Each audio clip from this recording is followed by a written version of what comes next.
નમસ્કાર મિત્રો, E20 નો વિરોધ શું કામ થઈ રહ્યો છે આખા દેશભરમાં? ખરેખર આખર E20 છે શું?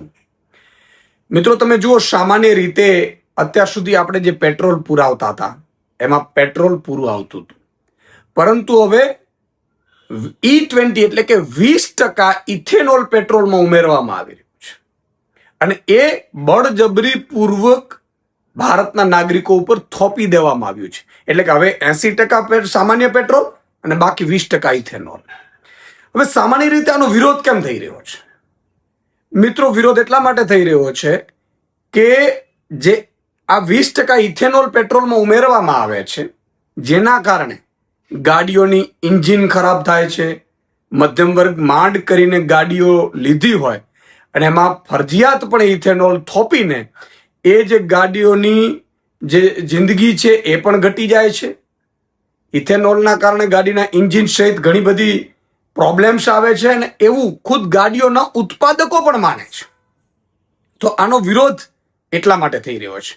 હવે બે ત્રણ સવાલો છે કે એક તો ઇથેનોલ તમે ફરજિયાત કર્યો છે 20% E20, જે ખરેખર E20 કરવું હોય તો 10-15 વર્ષ જવા દેવા પડે.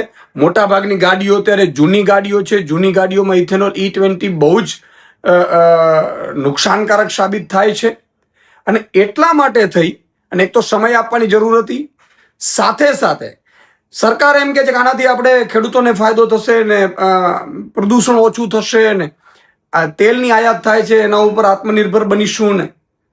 તો પેટ્રોલ છે એ 80% જ વપરાય છે તો એ સસ્તું કેમ નથી થતું? ખરેખર તો પેટ્રોલ સસ્તું થઈ જવું જોઈએ 20% ઇથેનોલ વપરાય છે તો. ત્રીજી વસ્તુ કે આ જૂની ગાડીઓ હોય, નવી ગાડીઓ હોય એના પ્રમાણમાં બને, પછી તમે 5-10 વર્ષે કદાચ E10, E20 એવી રીતે કરો તો હજી ચાલી શકે. અત્યારે કરી દોશો તો મધ્યમ વર્ગ જે કાળી મજૂરી કરીને ગાડીઓ ભેગા થયા છે એની ગાડીઓની અવરદા પણ ઘટી જશે. આ બધી બાબતોને લઈને મિત્રો આજે દેશભરમાં જેમ જેનજી આંદોલન કર્યું અને શિક્ષણ પ્રધાને રાજીનામું આપવું પડ્યું ધર્મેન્દ્ર પ્રધાને, એવી જ રીતે અત્યારે માનનીય અરવિંદ કેજરીવાલજી અને આખી ટીમ જે દેશપ્રેમી છે એને E20 નો વિરોધ શરૂ કર્યો છે અને બધા લોકોને જોડાવા આહવાન કર્યું છે. એમાં 1 ઓગસ્ટે E20 ના વિરોધમાં કોન્સ્ટિટ્યુશનલ ક્લબ છે નવી દિલ્હીમાં બપોરે 12 વાગે રાષ્ટ્રીય ટાઉન હોલનું આયોજન કરવામાં આવ્યું છે. તો એમાં આપ સૌ જોડાઈ શકો છો અને જો ત્યાં ન જઈ શકીએ આપણે તો ઓનલાઈન પણ લાખો લોકો જોડાવાના છે મિત્રો. તો ગુજરાતમાંથી નીચે આપેલી લિંકમાં ઓનલાઈન પણ તમે એ દિવસે જોડાઈ શકો છો અને તમારો મત પણ રજૂ કરી શકો છો અને તમે આમાં ભાગ પણ લઈ શકો છો.